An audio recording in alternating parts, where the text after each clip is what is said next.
So we are on live. আমি হচ্ছে একটু চেক করে ফেলি। আ চেক করে ফেলে হচ্ছে একটু দেখার চেষ্টা করি। এই জায়গাটায় হচ্ছে আমাদের এইখানে হচ্ছে এইখানে আচ্ছা ঠিক আছে। আ এইটা আমরা দিলাম।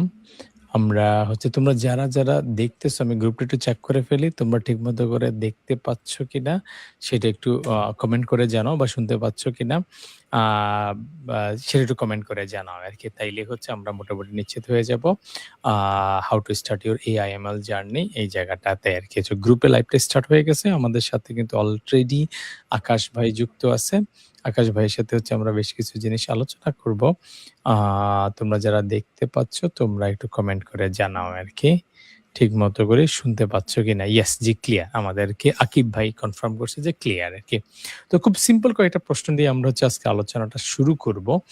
আলোচনাটার মধ্যে হচ্ছে যে আমরা AI, ML ইঞ্জিনিয়ার অনেক কিছু হতে চাই। কিভাবে আমরা স্টার্ট করব? স্পেশালি হচ্ছে মানে লাস্ট কয়েক বছরে এই চেষ্টাটা চালাইছে আকাশ ভাই আমাদের সাথে আছে। বাট ভাইয়ের কাছে আমরা ফুল জার্নিটা শুনবো। চ্যালেঞ্জ গুলা কি নিয়েছিল, রিয়াল ওয়ার্ল্ড কাজে গিয়ে ভাই ইন্টার্ন করছে সেইটার আ বিষয় আছে। সো এটাকে কনভার্ট করা রিলেটেড ফুল জার্নিটা ভাইয়ের কাছ থেকে শুনবো। তার আগে ছোট করে ভাইয়ের পরিচয়টা একটু আমরা জেনে ফেলি আরকি। সো আকাশ ভাই যদি তোমার পরিচয়টা একটু আমাদের সামনে তুলে ধরো আরকি। আচ্ছা, ধন্যবাদ জাঙ্কার ভাই। আমার পুরো নাম হচ্ছে মাহি তাজর আকাশ। তো আমি এখনো পুরোপুরি গ্র্যাজুয়েশন শেষ করি নাই। এর মধ্যেই পাইথনে জয়েন করেছি AML ইনস্ট্রাক্টর হিসেবে। তো আ তো শুরুটা হচ্ছে যে মানে আমার শুরুটা অনেক আগে যে AML জার্নিটা। বাট এটা বলতে গেলে আমার লাইফে একটা বড় অর্জন যে পাইথনের সাথে আছি এবং পাইথনের স্টুডেন্টদের লাইফে যদি কোনো চেঞ্জ আনা যাচ্ছে কিনা সেটা নিয়ে কাজ করছি আরকি। আচ্ছা আকাশ ভাই তুমি তো হচ্ছে ইউনিভার্সিটিতে ভর্তি হয়েছিলা যখন আরকি। হুম। তখন হচ্ছে আমাদের অনেকেরই অনেক ধরনের চিন্তা থাকে। আ যে আমি এটা করব, সেটা করব, ওটা করব। সো তোমার কখন চিন্তা আসলো যে ওকে AI, ML এমন একটা জিনিসের দিকে আমার আগ্রহ আছে। এটা তুমি বুঝছই বা কেমনে আরকি? অনেকের মানে স্বপ্ন থাকে কিন্তু সেটাকে তারা মানে কানেক্ট করে উঠতে পারে না। এরকম অনেক স্বপ্ন থাকে। তো তোমার স্বপ্নটার স্টার্টিং কিভাবে হইছে? মানে কিভাবে তুমি বুঝছো যে ওকে এই এরিয়াতে আমার সিরিয়াস হওয়ার একটা ইচ্ছা আছে? হুম। সো ভাই আমার জার্নিটা একটু আ মানে আমার কাছে মনে হয় একটু ইন্টারেস্টিং এবং অনেকগুলা পাথ হয়ে আসা। তো শুরুটা হয় যখন ইউনিভার্সিটি শুরুতে। তো তখন আমি থিওরিটিক্যাল যে সাবজেক্ট গুলা ছিল এগুলো একটু বেশি আগ্রহ ছিলাম শুরুতে।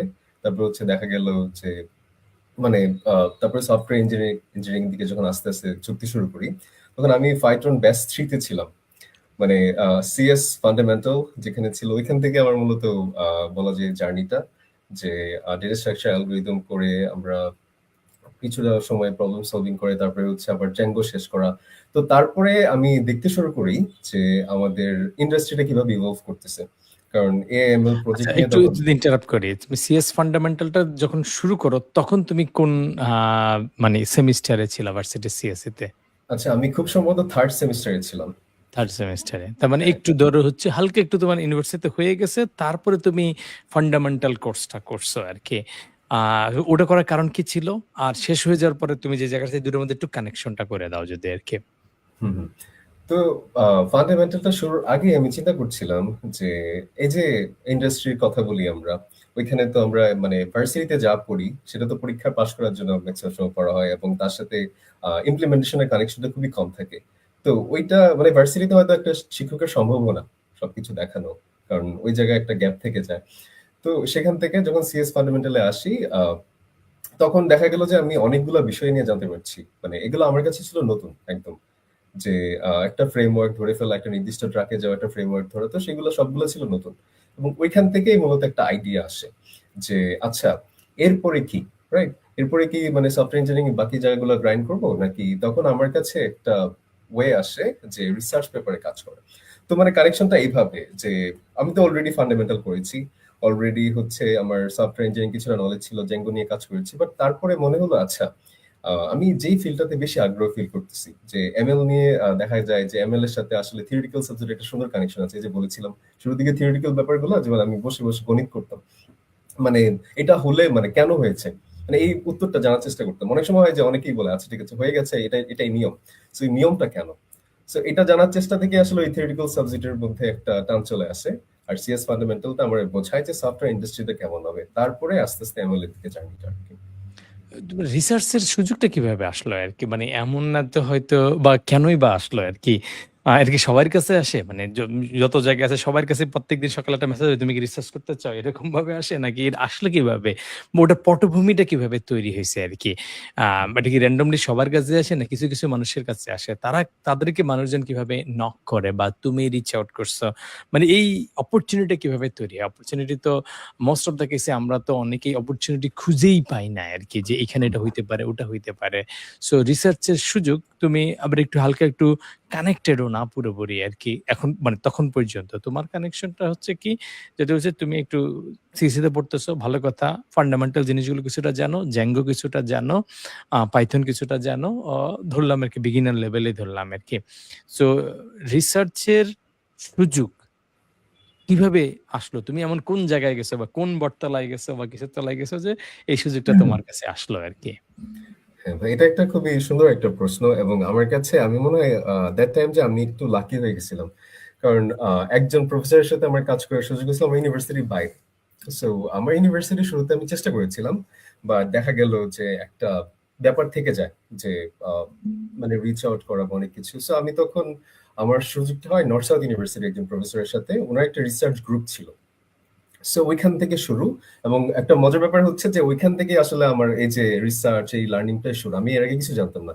ইভেন আরো মজার ব্যাপার হচ্ছে আমার যিনি ছিলেন আমাদের একজন এক্সপার্ট ডিফাইন করে মানে সেট করে দেওয়া হয়। সো আমার যিনি এক্সপার্ট উনি এখন ইউএসএ তে পিএইচডি করতেছে কোয়ান্টাম কম্পিউটিং এ। মানে আমার সাথে যিনি ছিলেন আমি উনাকে আমি দেখেছি। উনি শুরু করেছেন উনি আমাদের বলতেন আচ্ছা ভাই আমি তো চেষ্টা করছি কিভাবে যাওয়া যায়। সো আমি পুরো জার্নিটা উনারটা দেখেছি এবং উনার থেকে আমি অনেকটা ইন্সপায়ার্ড। আর শুরুর সুযোগটা এভাবেই আসে যে নর্থ সাউথ ইউনিভার্সিটি স্যারের সাথে আমরা কানেক্ট হই। একটা টিম ফর্ম করি। সো আমার টিমে হচ্ছে ঢাকা ইউনিভার্সিটি, তারপরে হচ্ছে ময়মনসিংহ ইঞ্জিনিয়ারিং কলেজ। এখান থেকে টিমটা আমি ফর্ম করি। তারপরে আমরা শুরু করি। মানে একদম বিগিনার থেকে যা বললাম রিসার্চ পেপার পড়তেই তো জানতাম না।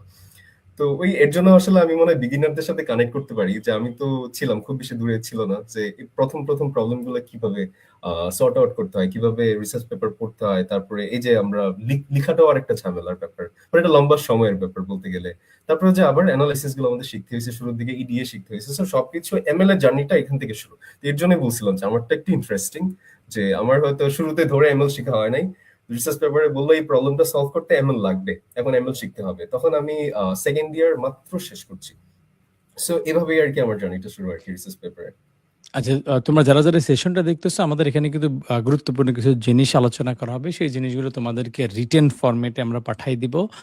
নোটস এবং লিঙ্কগুলো সম্পর্কে যে তোমাদের একটা ফর্ম দেওয়া হবে এই লাইভ শেষে। সেই ফর্মের মধ্যে তোমরা মাস্ট সাবমিট করে ফেলবা এবং তোমাদের কিছু তো প্রশ্নও করা হইলেও হইতে পারে যে তোমরা কারা, কারা অ্যাটেনটিভ আছো, মানে ভালো করে শুনতেছো। কারণ ভালো করে তুমি যদি খেয়াল না করো সেটা তোমার লাইফে কনভার্ট করাটা ডিফিকাল্ট আরকি। সো একটা জায়গায় হচ্ছে আকাশ ভাই এখনো আমার কাছে ক্লিয়ার নাই। কিভাবে তুমি লাকি হইলা? তুমি পড়ো একটা ইউনিভার্সিটিতে। অন্য ইউনিভার্সিটির একজন ফ্যাকাল্টি। এটা কিন্তু আমাদের দেশে হচ্ছে অনেক ক্ষেত্রে এটা একটা বাস্তবতা যে যারা রিসার্চ করেন এই ফ্যাকাল্টি গুলো হচ্ছে একটু লিমিটেড। সব ভার্সিটিতে একটু লিমিটেড আবার অনেক, অনেক ভার্সিটিতে আনফরচুনেটলি হয়তো পাওয়া যায় না বা পাইলেও তিনি এভেইলেবল নাও থাকতে পারেন আরকি বা খুব কম কিছু ভার্সিটিতে হইতেই পারে আরকি। এটা বাস্তবতা। কোন ডিসরেসপেক্ট না আরকি।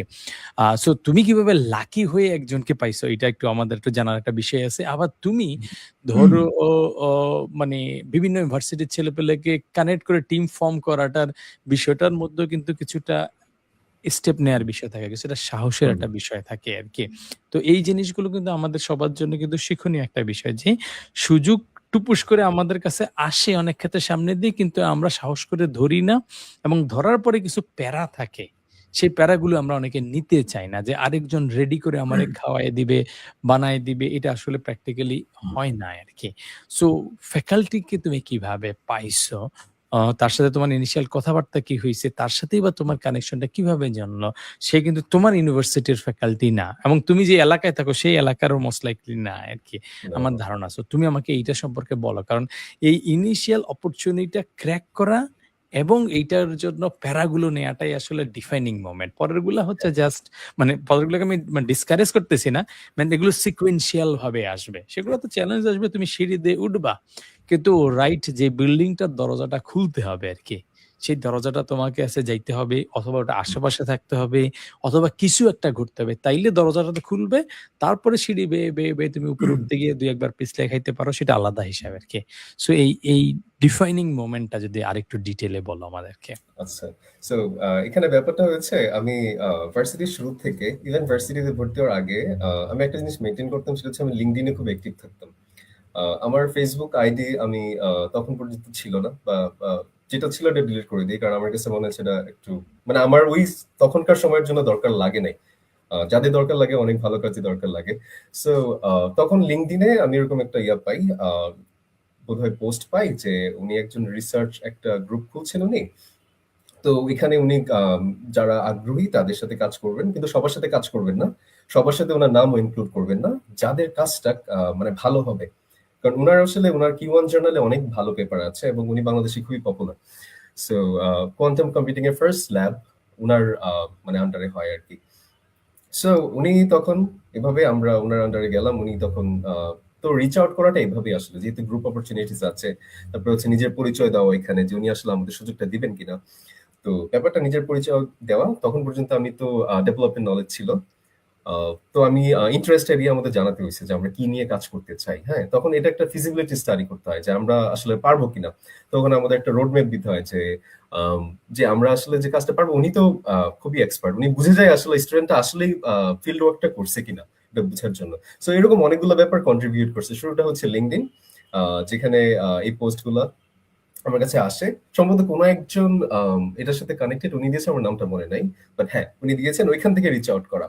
এবং টিম ফর্ম করা ওইটাও আসলে খুবই ইন্টারেস্টিং ছিল যে শুরুতে হচ্ছে ইউনিভার্সিটিতে আরেকটা ব্যাপার আমাদের দেশে আছে যে পাবলিক প্রাইভেট একটা ব্যাপার আছে। সো আমার শুরুতে আমার চারপাশের মানুষরা তো এভাবে আমাদের ফিড করেছে যে হ্যাঁ, তুমি এখান থেকে তুমি এই জায়গায় যেতে পারবে না। সো তখন আমি এটা টোটালি বিলিভ করি নাই। সো যখন ওদের সাথে আমি একটা মিট করছি, সো আমি মনে হয় ইন্টারভিউ নেওয়ার মতো, মানে আমি টিমমেট কাদের নিব। হ্যাঁ, সো আমি শুরুতে জানতাম না যে ওরা সবাই আমার সমানই। মানে আমাদের সেম সেমিস্টার। সো ওদের একটা নেওয়ার মতো যে ভাই আপনি কাজ করতে চাচ্ছেন, আপনি কতটুকু জানেন? পাইথন কতটুকু জানেন? আমাদের তো এই বিষয়ে লাগবে। আমাদের কিন্তু রিসোর্স প্রোভাইড করা হবে। আপনি কি শিখতে রাজি কিনা?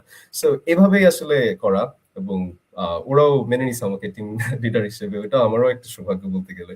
সো এইভাবেই আসলে শুরু। আমার মনে হয় কমিউনিকেশন হচ্ছে কি, যে আমাদের এই সেক্টরে এসে আমাদের কথা বলতে হবে। আমি মাথায় কি আছে সেটা যদি তুলে ধরতে না পারি তাহলে অনেক সমস্যা ফেস করতে হবে আরকি। এটাই ছিল। কমিউনিকেশনটাই আসলে আসল কি ছিল আমার কাছে বলা যায়। হ্যাঁ, মানে এই জায়গাটা কিন্তু আমারও নিজেরও কিছু এরকম একটা পোস্টের কথা এখন ভেগলি মাথায় আসতেছে। মেহেদী মাহবুব বা এরকম কোনো একজন স্যার মাহাথির সে হাসান, হ্যাঁ? হ্যাঁ। মাহাদি হাসান উনি। হ্যাঁ। এইরকম একটা নাম এবং এই পোস্টটা আমি দেখছিলাম যে রিসার্চ টিম করতে চায় এবং কোয়ান্টাম কম্পিউটিং রিলেটেড হুম। স্যারের সাথে আমার কথা হয় নাই মোস্ট প্রবাবলি, কিন্তু এই টাইপের উনিও ইনিশিয়েটিভটা বুয়েটের। কিন্তু হ্যাঁ, উনিও আমার বুয়েটের। চোখে হ্যাঁ। পড়ছে। এবং আমি এটা বলার একটা কারণ হচ্ছে আমি নিজে ডেফিনিটলি হয়তো মানে রিসার্চ বা স্টুডেন্ট না, যখন এটা দেখছি সেজন্য আমি আগ্রহ প্রকাশ করি নাই। বাট এটা বলার কারণ হচ্ছে যে হয়তো এখানে যারা করতেছে এদের মধ্যে ২-৪ জন দেখেও থাকতে পারো। কিন্তু সাহস করে নক করা, রিচ করা, প্রিপারেশন নিয়ে সেটাকে জাম্প দেওয়ার কাজটা হয়তো তোমরা কেউ আছো কিনা দেখে থাকলে এখানে একটু কমেন্ট করে জানাও আরকি। আমার ধারণা ২-১ জন থেকে যাইতেই পারে আরকি। আ সো সেটা আছে কিনা আরকি। তুমি দেখছো কিনা আরকি। তো এই জায়গাটা একটা ক্রিটিক্যাল লার্নিং হচ্ছে অপরচুনিটিটা তুমি এমন হবে না যে রেডিমেড প্যাকেজ হয়ে তোমার টেবিলের সামনে চলে আসবে। কোনাকানিতে আসবে, তুমি সেইটার পথে আগাইতে হবে এবং তুমি কিভাবে এলিজিবল, তুমি এটাতে ইন্টারেস্টেড সেই হোমওয়ার্কটা করে যাইতে হবে। এই ফ্যাক্টর গুলাই আসলে একজনের কপাল খোলা আর না খোলার মধ্যে সিগনিফিক্যান্ট ডিফারেন্স তৈরি করে ফেলে।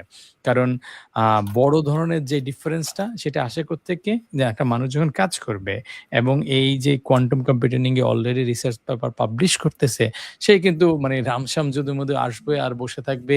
তারপরে অটোমেটিক পেপারের লিস্টে নাম দিয়ে দিবে। এই কারণে তো ডেফিনিটলি ঘটবে না।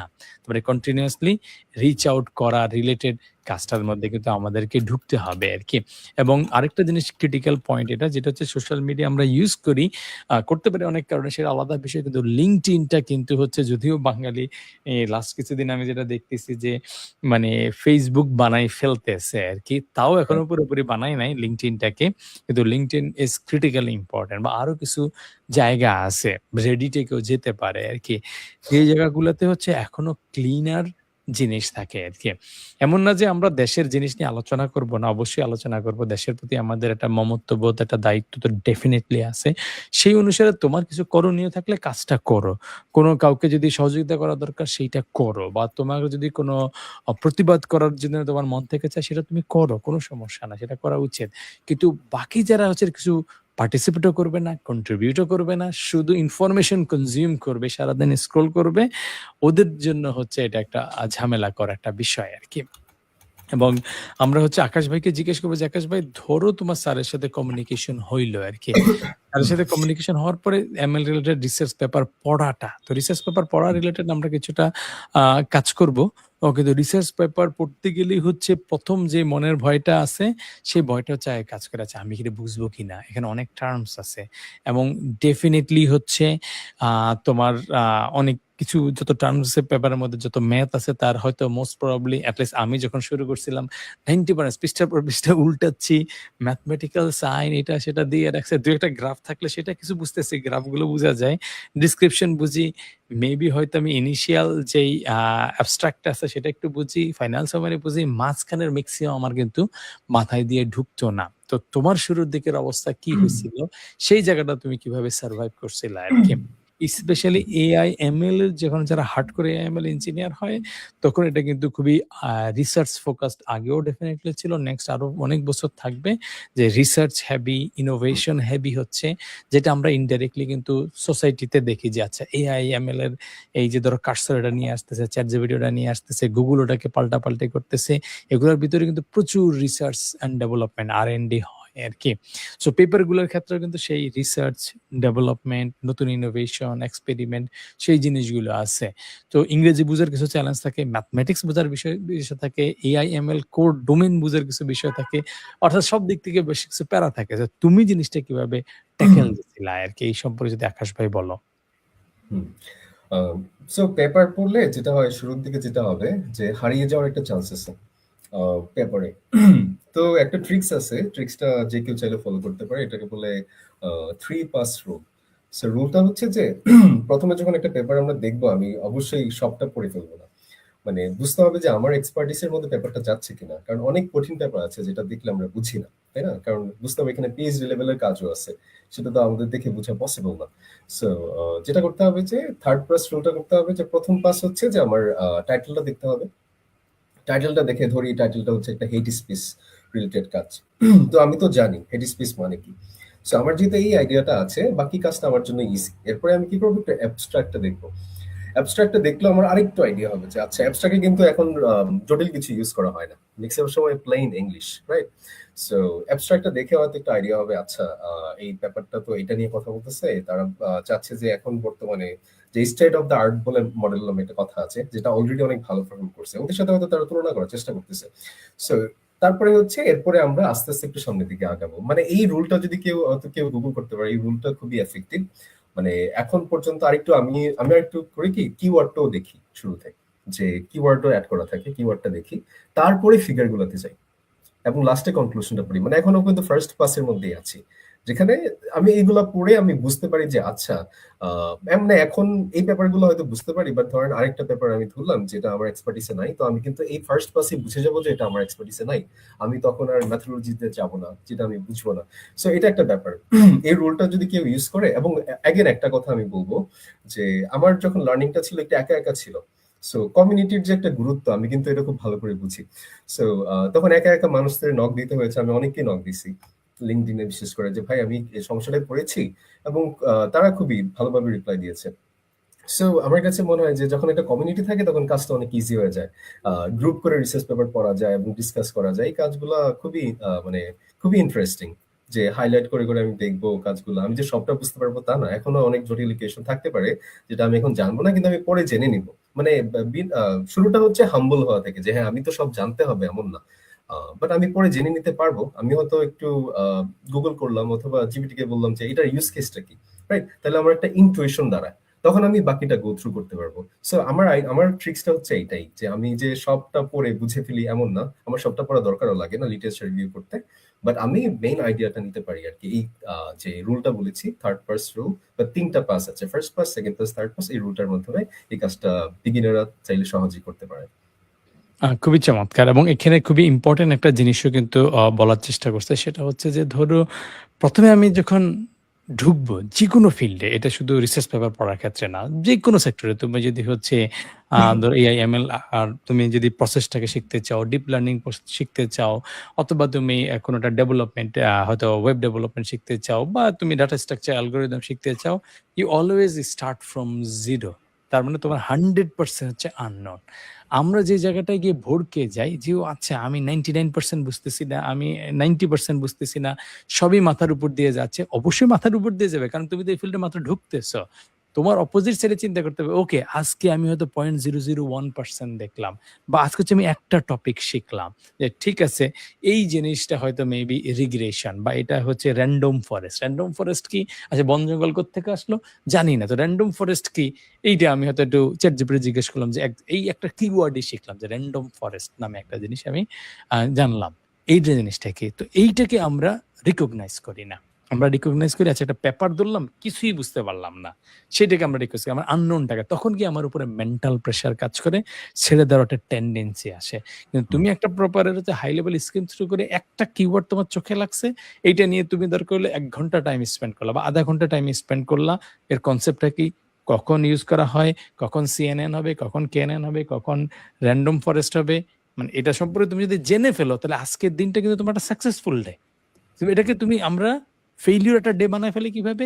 ও আচ্ছা এত বড় একটা পেপার কিছুই আমার মাথায় ঢুকে না। আমি তো সে ফেইলিউর। অথচ না, তুমি যে পার্সপেক্টিভ এ চেঞ্জ করো, আজকে তুমি একটা টপিক শিখতে পারছো আরকি।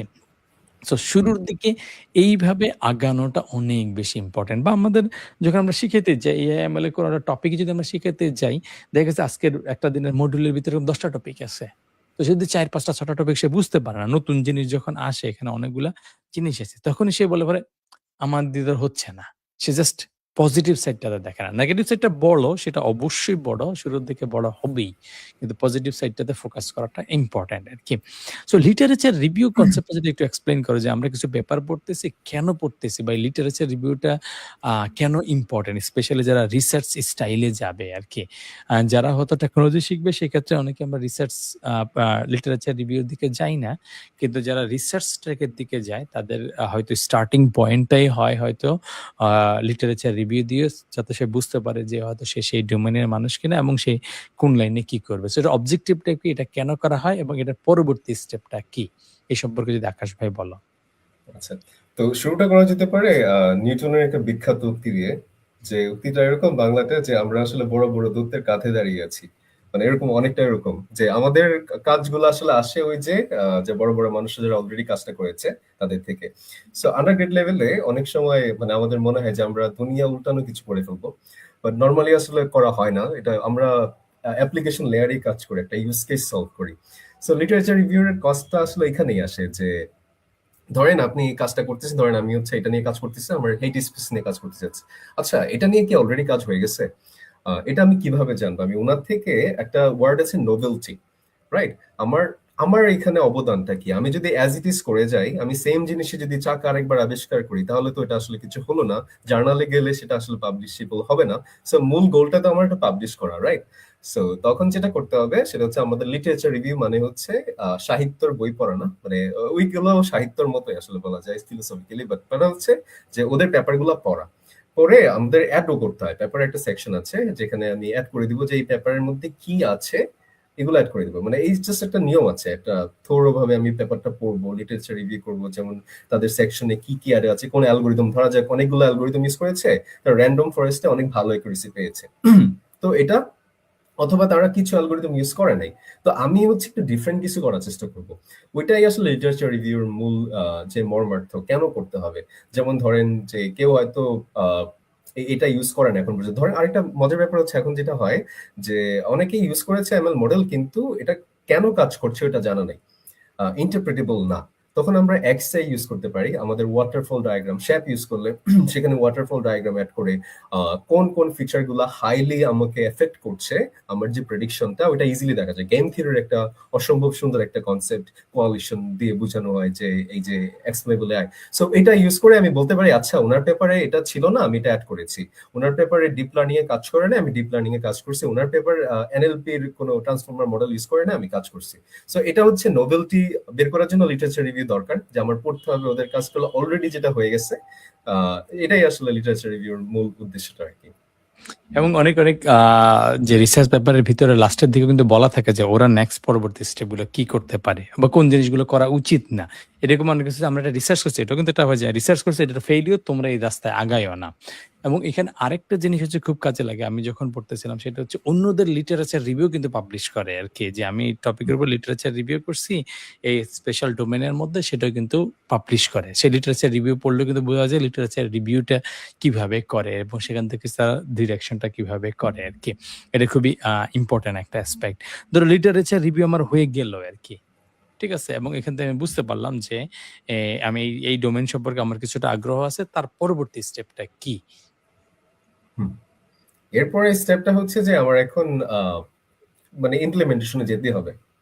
যে এখন আমি ইমপ্লিমেন্টেশন যাব, তার আগে হচ্ছে যারা বিগিনার তারা যেটা ফেস করে যে আমাকে আগে জানতে হবে আমার কি কি জানতে হবে, রাইট?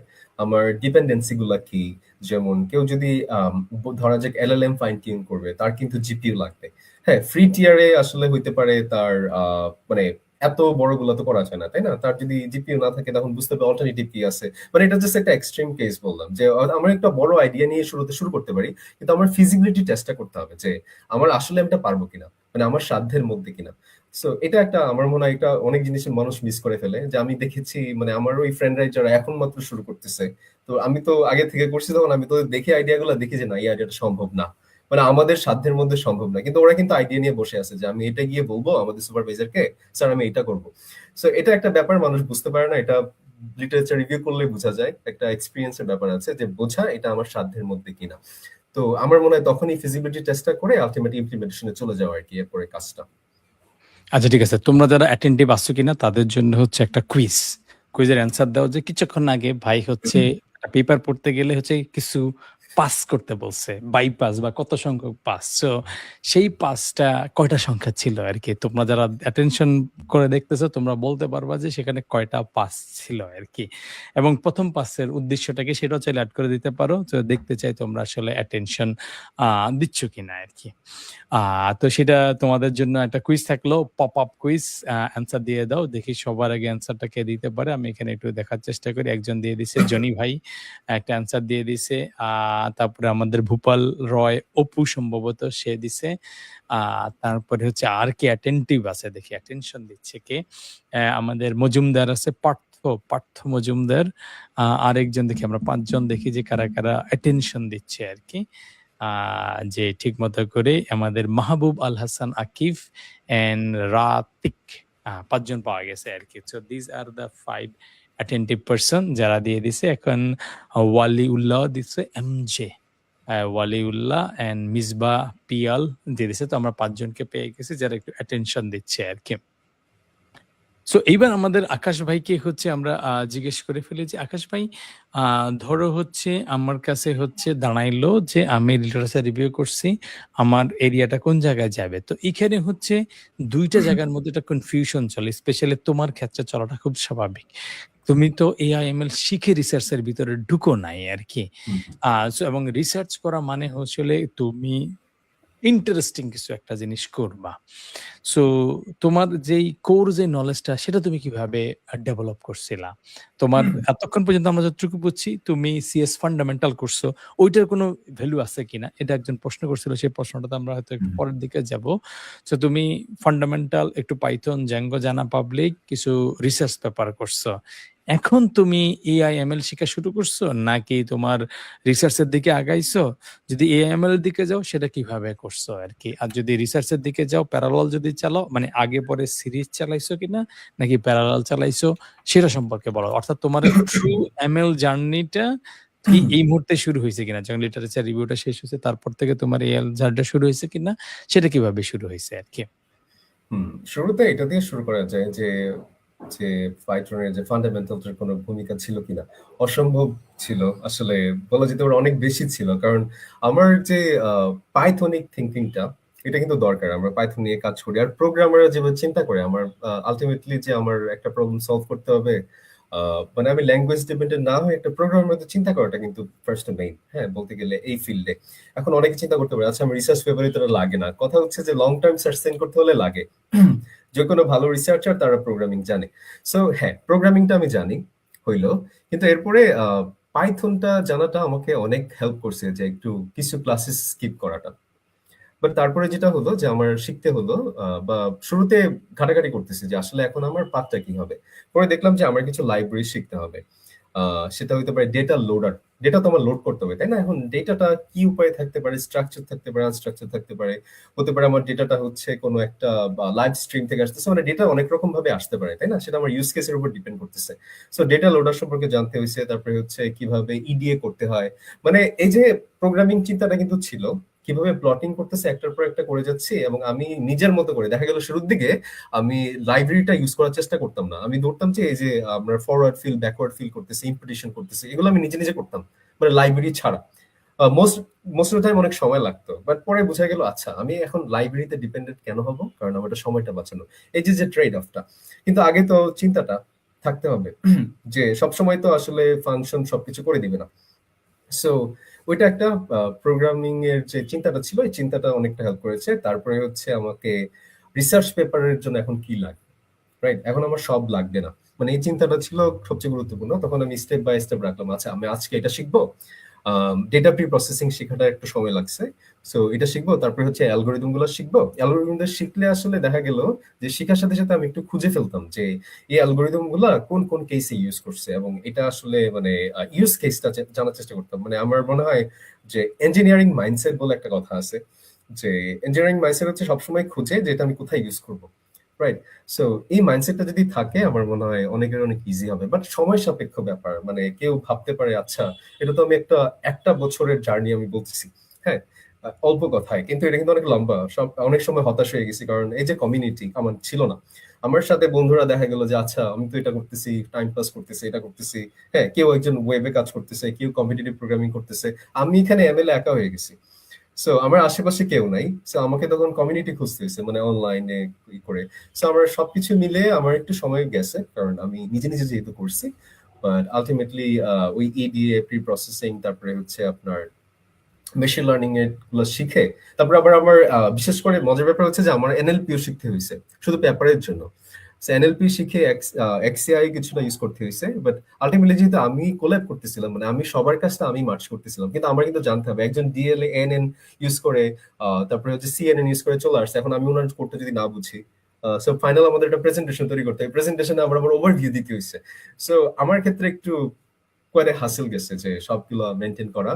বাট এই যে এই একটা অ্যাপ্রোচ ফলো করছি, সেটা হচ্ছে ইউজ কেসটা ফার্স্টে জেনে তারপরে অ্যালগরিদম শিখে ফেলা। হ্যাঁ, শুরুতে হয়তো আমি খুব বেশি ইন ডেপথ ম্যাথমেটিক্যাল কনসেপ্টে যাইনি। যেমন ধরেন আমি কিভাবে আমার ওয়েটের সাপেক্ষে লসের পার্শিয়াল ডেরিভেটিভ করবো, হ্যাঁ এটা খুবই ইম্পর্টেন্ট কনসেপ্ট। বাট শুরুতে আমার মনে হয় যে ইউজ কেসটা যখন আমি জানছি, আমার যখন অ্যাপ্লিকেশন লেয়ার আমি শিখে গেছি, তারপর আমার মনে হয় আচ্ছা এটা এখন আমি ইমপ্রুভ কিভাবে করি। সো ওই আইডিয়া থেকে ম্যাথমেটিক্যাল কনসেপ্টটা, মানে আমার মনে হয় এইভাবে গ্রাজুয়ালি আগাইলে একটু বেটার হয়। যে শুরুতে ধরে অনেকে ম্যাথ ধরে ফেলে, এটা খুবই একটা মানে হতাশ, মানে একটা হতাশ হয়ে যায়। আমাকে যারা এখন আমার যারা জুনিয়র যারা আছে, তাদেরকে আমি কখনো বলি না এই ম্যাথটা দেখো। আমি বলি যে তুমি আগে জানো এটা কোথায় ইউজ হয়, কিভাবে ইউজ হয়, অ্যালগোরিদমটার মেন আইডিয়াটা, ইনটুইশনটা, তারপরে ম্যাথে চলে যাও। সো আমার মনে হয় এইভাবে ইয়াটা বেটার হয় আর কি, অ্যাপ্রোচটা। আমি এই অ্যাপ্রোচটা ফলো করেছি। আচ্ছা, তুমি এই যে রোড ম্যাপটা তুমি যেহেতু হচ্ছে কোনো অর্গানাইজড ভাবে কোনো একটা জায়গায় শিখো নাই মোস্ট লাইকলি আরকি। র‍্যান্ডম ভাবে বিভিন্ন জায়গা থেকে হয়তো শিখছো। তুমি কোথাও কোনো গাইডলাইন বা টিউটোরিয়াল বা কোনো YouTube হোক বা অন্য কোথাও হোক আরকি। মানে একটা তো স্ট্রাকচার থাকে আরকি। যেটা দিয়ে হুম, তুমি তো শুরু করছো বা নাকি তুমি নিজে, নিজে বানাইছো বা কারো কাছ থেকে পাইছো কিনা আরকি? মানে সেটা সম্পর্কে বলো। যে মানে ধরো তুমি যে কিছু প্রগ্রেসিভ ফিলিংস কিন্তু তোমার কথা থেকে পাওয়া যাচ্ছে আরকি, রাইট? যে আমি এখানে ট্রাই করছি, নিজে, নিজে ট্রাই করছি।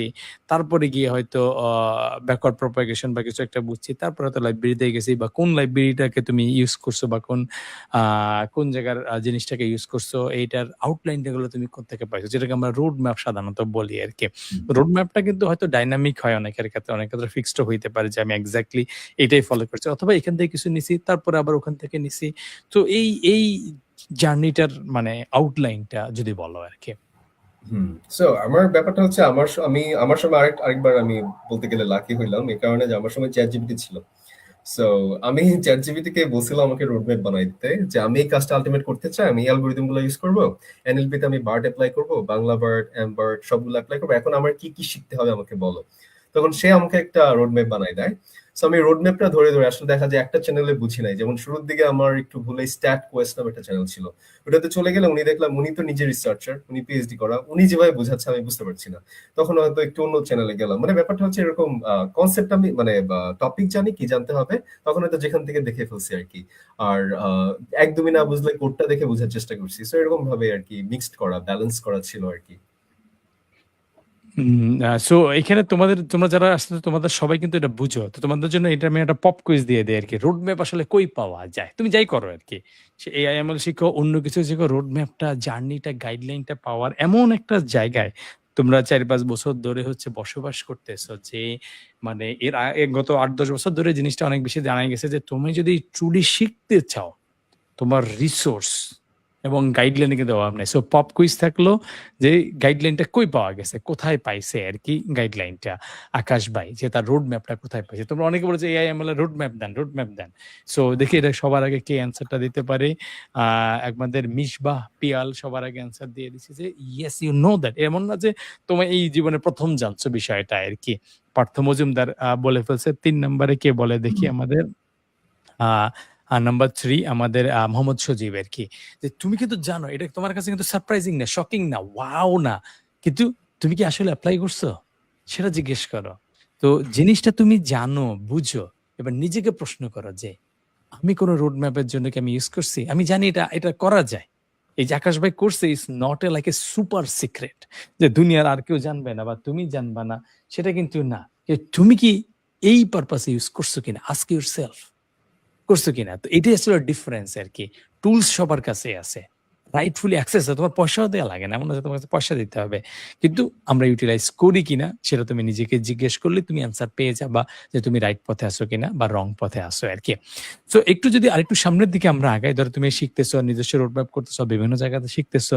এই শিখার মানেই কিন্তু 100% গেলেই বুঝে ফেলা না সেটা তুমি বলছো এবং তোমার নিজস্ব প্র্যাকটিস নিজের প্র্যাকটিসের স্ট্র্যাটেজিটা কিরকম ছিল? কোথায় গিয়ে সেই প্র্যাকটিস গুলা করতা আরকি? এটা সম্পর্কে যদি একটু ধারণা দাও আরকি আমাদেরকে আকাশ ভাই। হুম। সো প্র্যাকটিসের স্ট্র্যাটেজি গুলো একটু মিক্সড আপ ছিল। শুরুতে আমরা তো কোল্যাব দিয়ে শুরু করি নরমালি, তাই না? সো কোল্যাবে এনভায়রনমেন্ট একটু ইয়ে হয়ে গেলে তারপরে দেখা যায় এখানে আমরা EDA করতেছি, এটা করতেছি। সো প্র্যাকটিসের ব্যাপারটা এটা ছিল যে নরমাল কোল্যাব ইউজ করে আমরা প্র্যাকটিস করতাম। বাট আরেকটা ব্যাপার ছিল যে মানে দেখা গেল প্র্যাকটিস করতেছি বাট এটা অনেকটা হয়ে গেল যে করে যাচ্ছি কিন্তু আমি আসলে কোথায় যাচ্ছি আলটিমেটলি। হ্যাঁ? সো এই নলেজটা যে আমার আসলে হ্যাকাথন তখন মানে আমি আসলে একটু আর্লি শুরু হয়েছিল তো। সো আমার 2nd ইয়ারের শেষেই বোধহয় আমি একটা হ্যাকাথনে তখন চ্যাম্পিয়ন হই। সো তখন আমার মনে হইলো যে না ওইটাতে আমার ML নিয়েই ছিল। ML রিলেটেড ছিল যেটা হ্যাকাথন ছিল।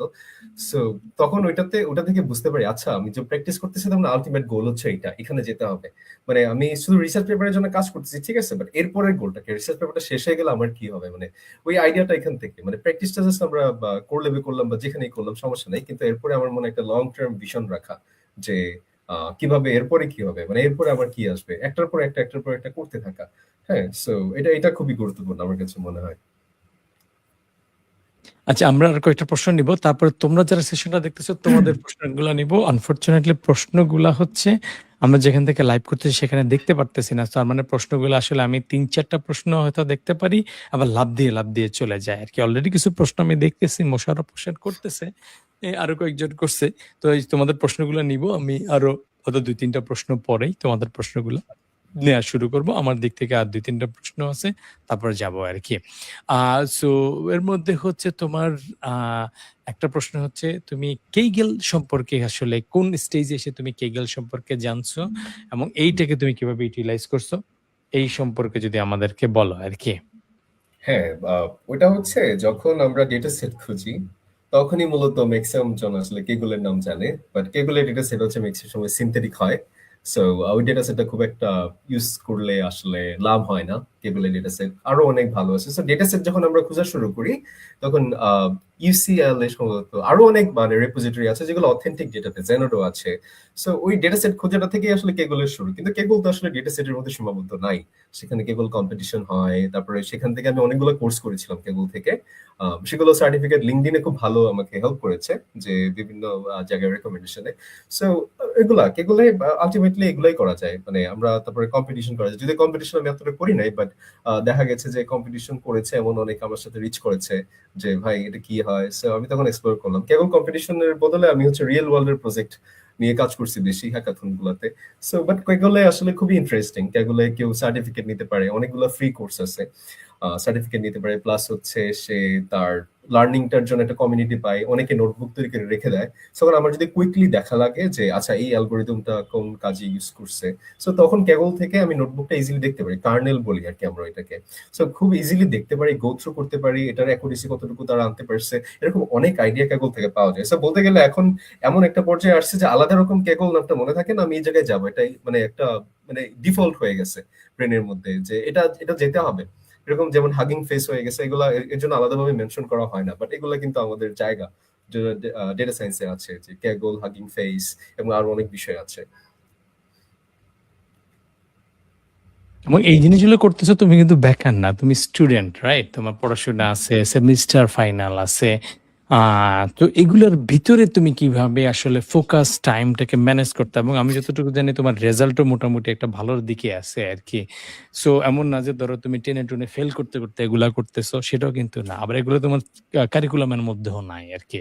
তো রেজাল্ট একটু টপের দিকে রাখা, মানে তুমি মানে ক্লাসে ফার্স্ট সেকেন্ড এরকম কিছু একটা আসো মনে হয়, তো সেটা রাখা, প্লাস আবার এই জিনিসগুলো এক্সপ্লোর করা, সেমিস্টার, ল্যাব, অন্যান্য জিনিস তো আছেই আরকি। তো এগুলোর ভিতরে তুমি আসলে কিভাবে ব্যালেন্স করছো? এটা সম্পর্কে যদি একটু বলো আরকি। এখানে একটা ইন্টারেস্টিং ব্যাপার হচ্ছে, শুরুর দিকে যখন আমি মানে ভর্তি হই তখন আমার 4 আউট অফ 4 ও ছিল। 3.96 ও ছিল। তারপরে হচ্ছে ফাইট্রনে আসার পরে মানে আমি হচ্ছে কি, আমি একটা বলি যে হয়তো অনেকেই খুব ভালো ব্যালেন্স করতে পারে। বাট আমার আসলে ব্যালেন্সটা এত ভালো হয় না। আমার মনে হয় যে আমার একটু ADHD আমার কাছে মনে হয় একটু আছে। যে আমি মানে ওভার স্টিমুলেটেড হয়ে যাই। যে যেকোনো একটা কিছুতে গেলে, একটা ট্রাকে গেলে আমি খুব ভালো করতে পারি। মানে আমার কাছে মনে হয়। বাট স্ক্যাটার্ড হলে হয় না। সো যেটা দেখা গেল যে শুরুর দিকে ছিল বাট রেজাল্ট একটু একটু কমে, বাট ব্যালেন্স করাটা আসলে আমার কাছে মনে হয় খুবই মেইন একটা জিনিস। অনেকে আমি দেখছি, যেমন আমার মেন্টরশিপ আন্ডারে অনেকেই আছে খুব ভালো ব্যালেন্স করতে পারে। তারা 4 কোর্সে ফ্লোতে আছে, প্লাস হচ্ছে সবকিছু করতেছে, প্লাস হচ্ছে আমার হ্যাকাথন করছি, আমার হচ্ছে দেশের বাইরে যেতেছি। So, সবগুলা ব্যালেন্স করার জন্য যেটা করতেছি একটু কমিউনিকেশন, যে দেখা গেল এটা মিস করবো, স্যার ম্যামরা একটু বলে দেওয়া। সো আগে থেকে যে ম্যাম আসলে এটার জন্য এটা কি একটু পিছানো যায় কিনা। সো এরকম অনেক কিছু করতে হয়েছে আসলে, মানে খুবই স্ট্রাগলের মধ্যে দিয়ে গেছে বলতে গেলে। আমার মনে হয় এংজাইটি ছিল, আচ্ছা ম্যাম যদি এটা না পিছায়, ম্যাম যদি কুইজটা আজকে নিয়ে নেয় তাহলে তো আমার 5টা মার্ক চলে গেল, তাই না? সো অনেকগুলো ব্যাপার আছে। মানে আমার কাছে মনে হয় এটা আমি এত ভালো পারি নাই ব্যালেন্স করতে। আমার কাছে মনে হয় আমার ব্রেন শুধু একটা ওয়েতেই মানে ওয়ান ওয়েতে যেতে পারে খুব ভালো। সো বাট আমার কাছে মনে হয় ব্যালেন্সটা শেখা উচিত যারা করতে পারে, অল্প অল্প করে একটু ব্যালেন্স করা, যে ব্রেনকে বোঝানো যে আমার তো একটা জিনিস নিয়ে আমি রিয়েল ওয়ার্ল্ডে থাকবো না, আমি অনেকগুলো বিষয় ডিল করতে হবে। হ্যাঁ, পরবর্তীতে যখন ওয়ার্ক লাইফে যাবে তখনও আরো অনেকগুলো বিষয় ডিল করতে হবে। সো এটা একটু শেখা উচিত সবার, এবং যারা পারে তাদের থেকে ভালো আইডিয়া নেওয়া উচিত। বাট আমি মনে হয় I am not the best person যে ব্যালেন্সিংটা বোঝানো। আমি অনেক একটা দিকে একটা মেসড আপ করে ফেলি মাঝে মাঝে। মানে এটা একটা জিনিস যে 100% ব্যালেন্স আসলে কারোই হয় না আরকি। আ মানে একটা জায়গায় প্রায়োরিটি দিতে গেলে আরেকটা জায়গায় একটু হয়। কিছুটা জিনিস আমাদেরই কম্প্রোমাইজ করেই আসতে হবে। হয়তো তোমার এই ২ টা জিনিস যদি ঠিকমতো করে হয় তো আমার হয়তো ফ্রেন্ডশিপ, আড্ডা ঘুরে-ফেরা এগুলোতে তোমার কিন্তু সিগনিফিকেন্ট, অথবা দেশে কি হচ্ছে, অন্যান্য জিনিসগুলো কি হচ্ছে না হচ্ছে সেটা রিলেটেড তোমার হচ্ছে একটা ঘাটতি পড়ে যায় আরকি। আ যে অমুক জায়গার ময়লা ছাপ হইছে কি হয় নাই, ১ দিন বাকি না ২ দিন বাকি, সেই ইনফরমেশন হয়তো তোমার কাছে নাই। তুমি বলবা যে, "এটা কোথাকার ময়লা? এটা এখনো ক্লিয়ার হইছে? এইরা করছে না ওরা করছে, কারা ক্লিন করছে?" এটা তুমি জানবা না। ঠিক আছে? মানে তোমাকে তো কিছু না কিছু ছাড়তে হবে। কারণ হুম, তোমার ওভারঅল মূলধনই হচ্ছে ২৪ ঘন্টা। এর মধ্যে তুমি ঘুমাবা, খাবা মিলে ৮-১০ ঘন্টা তো এমনি যাবেই আরকি। এটা তো আমাদের unavoidable জিনিস। তারপরে ক্লাস থাকে, এটা সেটা থাকে আরকি। তো ক্লাস হুম, থাকলে বললাম ৫-৬ ঘন্টা থাকে। ক্লাসে তো আমাদের যেতেই হয় আরকি। তো গেল আরকি। তার মানে আমার ধরো হচ্ছে ১০ আর ৬ ১৬-১৭ ঘন্টা কিন্তু এখানে শেষ। তারপরে যে ৫-৭ ঘন্টা আমার বাকি থাকে বা ৬-৭ ঘন্টা বাকি থাকে, এইটাতে আমি কিন্তু সবকিছু ব্যালেন্স করতে পারব না। যে রোনালদো গোল দিছে কি দেয় নাই, মেসি গোল দিছে দেয় নাই সেটারও খোঁজ রাখবো। আবার EIML এটাও রাখবো। সব তো আসলে হবে না।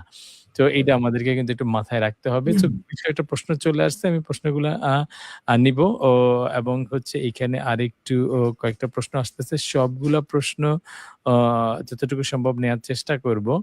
আ সো এইখানে হচ্ছে আমি একটু প্রশ্নগুলাকে একটু সেট করে রাখার চেষ্টা করি। তার আগে হচ্ছে আমি একটু জানার চেষ্টা করি যে আ ধরো হচ্ছে তোমার আ এই জায়গাটায় যেটা আমরা দেখি যে ধরো LLM এবং হচ্ছে ধরো MLOps আবার হচ্ছে রিয়ালিটি আরকি। তো একটা জায়গায় AI ML এর একটা সাইড কিন্তু খুব স্ট্রঙ্গার আছে। যেমন তুমি হাগিং ফেস দিচ্ছ আরকি। তো কিছু মানুষ হাগিং ফেস বানাচ্ছে, কিছু মানুষ হাগিং ফেস কনজিউম করতেছে। সো এই ২ টার মধ্যে হচ্ছে মানে ভেরিয়েশন টা কি আরকি? মানে কিভাবে আমি বুঝবো যে আমি কি মডেল বানানোর মানুষ? নাকি আমি মডেল ইউটিলাইজ করে অ্যাপ্লিকেশন বানানোর মানুষ? যেটা প্রি ট্রেইন মডেল বা অন্যান্য জিনিসগুলো থাকে আরকি। তো একটা মানুষ আসলে কিভাবে বুঝবে যে আমি হার্ডকোর এর দিকে যাবো?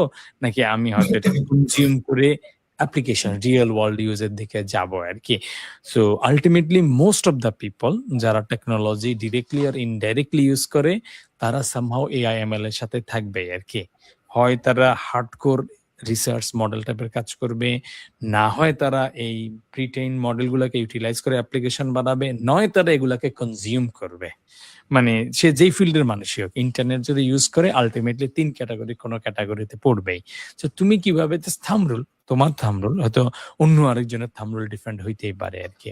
সেটা সম্পর্কে যদি বলো আকাশ ভাই। আচ্ছা। সো এখানে অনেকগুলা বিষয় চলে আসছে। এক হচ্ছে আপনার ML মডেল আসছে, এখানে LLM আছে, তারপরে হচ্ছে ওভারঅল NLP যদি বলি, তারপর জেনারেটিভ AI অনেক কিছু চলে আসছে। আসলে ব্যাপারটা যেটা হচ্ছে যে প্রি ট্রেইন মডেলগুলা বিশেষ করে যারা কম্পিউটার ভিশনে কাজ করে তাদের কিন্তু ফিচার এক্সট্রাকশন এ প্রি ট্রেইন মডেলগুলাই লাগে। যেমন VGC16 যদি বলি, মোবাইল নেট যদি বলি, আমি রিসেন্ট একটা পেপার এটা ইউজ করছি। সো তারপরে আমি ML এ চলে গেছি। তার মানে কি আমার আসলে ফিচার গুলো এক্সট্রাক্ট করা একটা ইমেজ থেকে সে কিন্তু আমি যদি নিজে তাকে বুঝাতে যাই সেটা কিন্তু আমার এই ল্যাব পর্যন্ত মানে ফ্যাসিলিটি নাই। হ্যাঁ, এটা একটা লম্বা কাজ। যেমন বুয়েটের একটা বাংলা বার্ড আছে, বুয়েট এনএলপির। সো কেউ চাইলে চেক করতে পারে, হাগিং ফেসে আছে। এগুলো কিন্তু একটা লম্বা সময়ের কাজ যে নিজে থেকে ট্রেন করবে। সো বাংলা বাট আবার বাট থেকে আসছে, এক সেম রকম ট্রান্সফর্ম আর্কিটেকচার, এখান থেকে তারা নিজেরা বাংলা ভাষার উপর ট্রেন করছে। সো এই কাজটা লম্বা সময় সাপেক্ষ। আমার মনে হয় যে যারা ল্যাবে কাজ করে তারা এটা করতে পারে।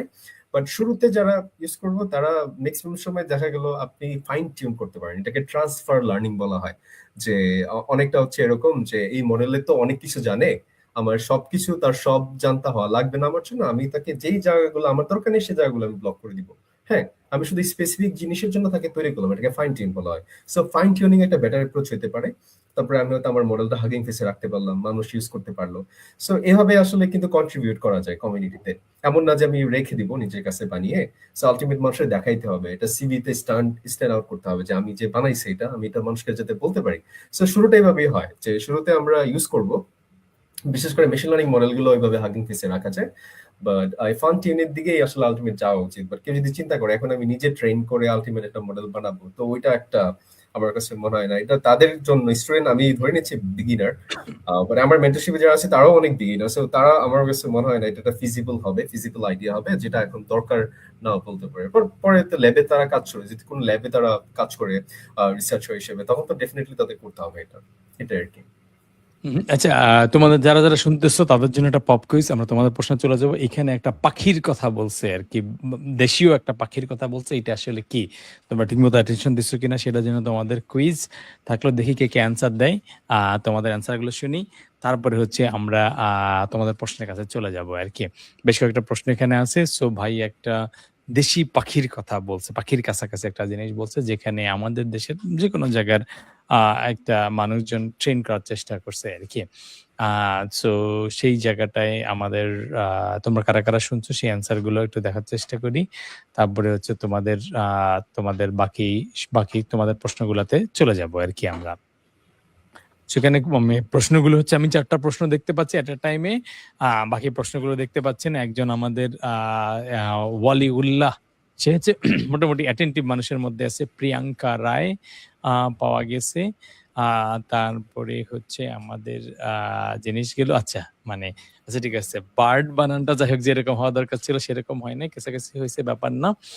মোশাররফ ভাই, তাও তোমরা অ্যাটেনশন দিছো, এটা মোটামুটি আ আ প্রমাণিত হইছে আরকি।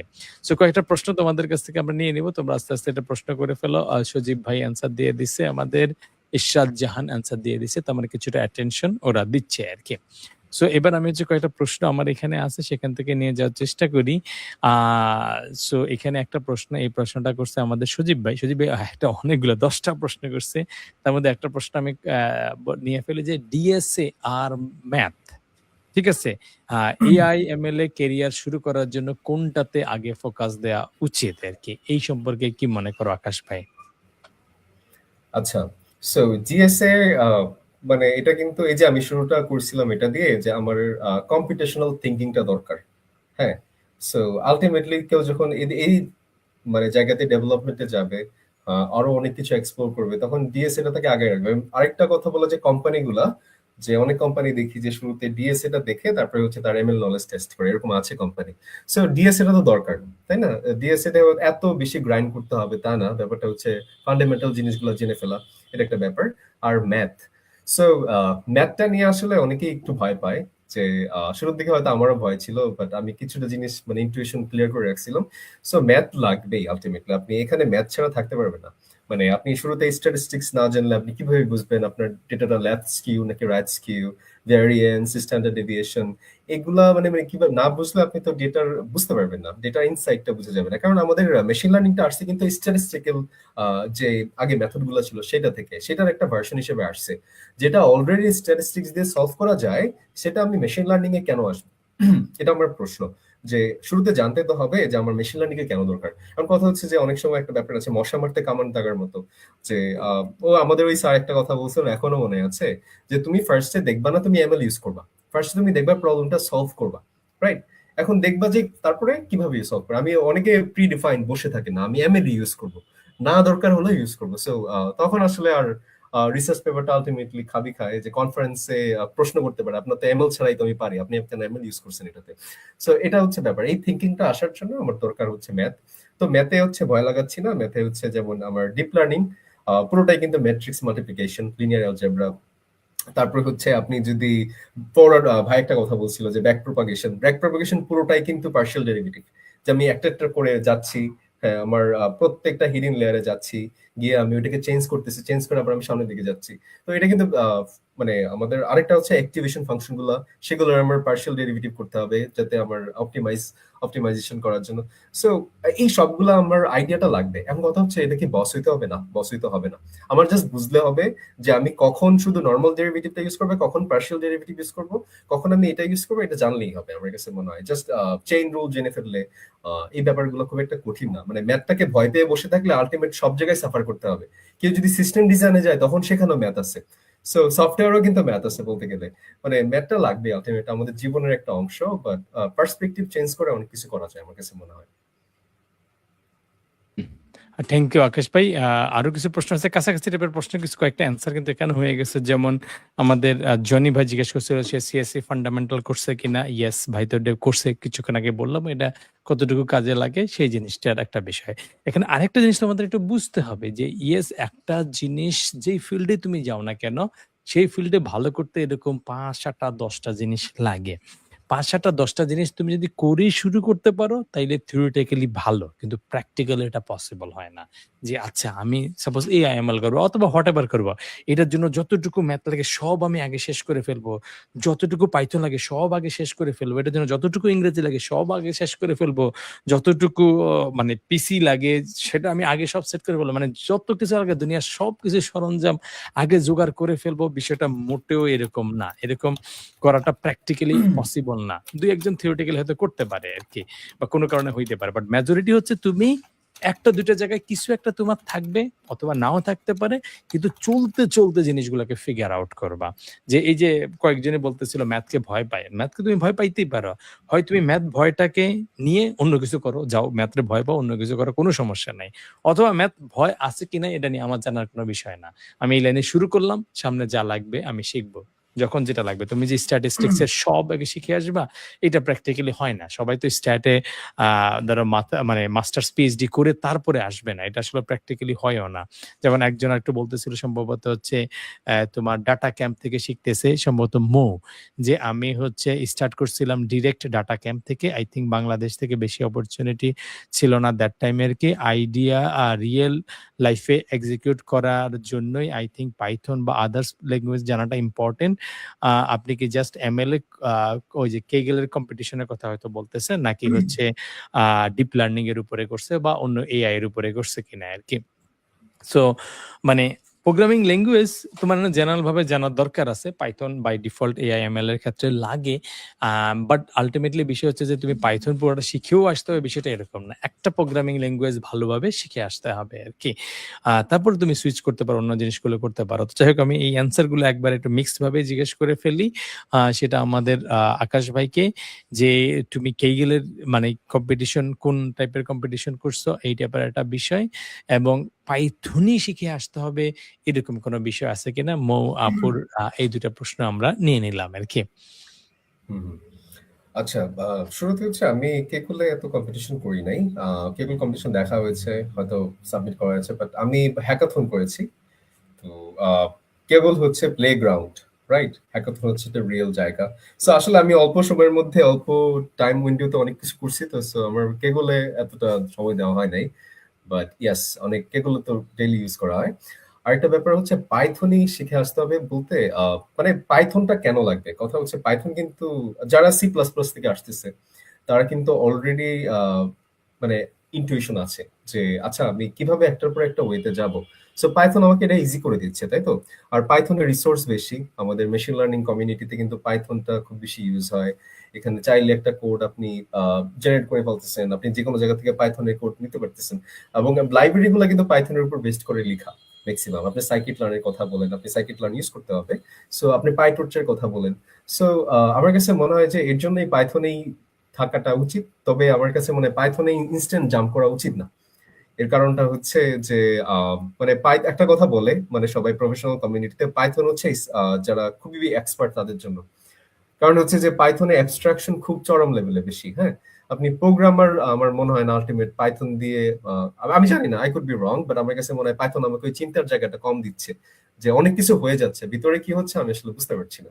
সো সি প্লাস প্লাস থেকে যেহেতু আমি আসছিলাম, সো আমি আসলে জানি যে এটা আমি করলে আমার একটু সময় লাগবে বাট আমি করতে পারবো।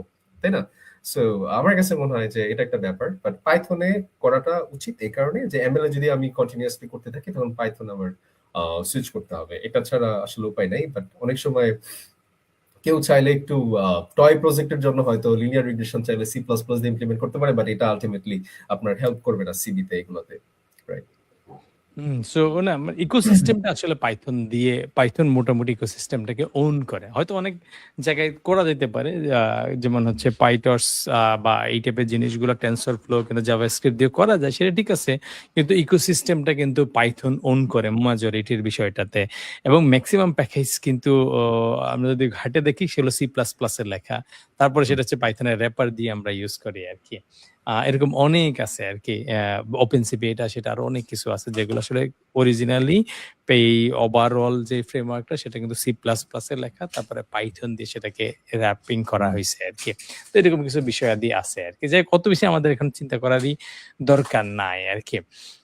সো এইখানে তোমরা যারা যারা দেখতেছো, তোমাদের আরো কয়েকটা প্রশ্ন আছে, এবং তোমার একটা প্রশ্ন আমাদের পার্থ মজুমদার জানতে চাইছে মিনিমাম কতগুলো রিসার্চ পেপার পড়া উচিত। ধরো আমি যে রিসার্চ করতে যে কোনো একটা টপিকে আমার কতগুলো পেপার পড়া উচিত, বা কিভাবে আমি বুঝবো কতগুলো পেপার পড়া উচিত আর কি। এখানে একটা ব্যাপার আছে যে আমাদের যেটা বলেছিল আমাদের সুপারভাইজার যিনি ছিলেন, মানে স্যার, উনি বলেছেন যে এই ব্যাপারগুলো তোমরা দেখো, রাইট? সো আমার কাছে মনে হয় এখানে একটা এক্সপার্টের মতামত রাখা উচিত, যে মিনিমাম কয়েকটা এরকম তো কোনো ম্যাজিক নাম্বার নাই। বাট কথা হচ্ছে যে আমার বুঝতে হবে যে আমার কাছে অ্যাভেলেবল যতগুলো পেপার আমি পড়ে বুঝতে পারি যে এরপরের যে আমার যে অ্যাপ্রোচটা, সেই অ্যাপ্রোচটা যাতে আমি বুঝতে পারি। এটা একটা ওয়ে। যে অনেক সময় দেখা যায় এমন একটা কাজ, যে কাজে খুব বেশি পেপার না, আপনি তো এত বেশি পেপার পড়তে পারবেন না, তাই না? সো ব্যাপারটা হচ্ছে এরকম, যে এটা একটা আইডিয়া, এই আইডিয়াটা চলে আসে আমার কাছে মনে হয় কাজ করতে করতে, যে আমার এই পেপারগুলো লাগবে আমার কাজটা ইমপ্লিমেন্ট করার জন্য।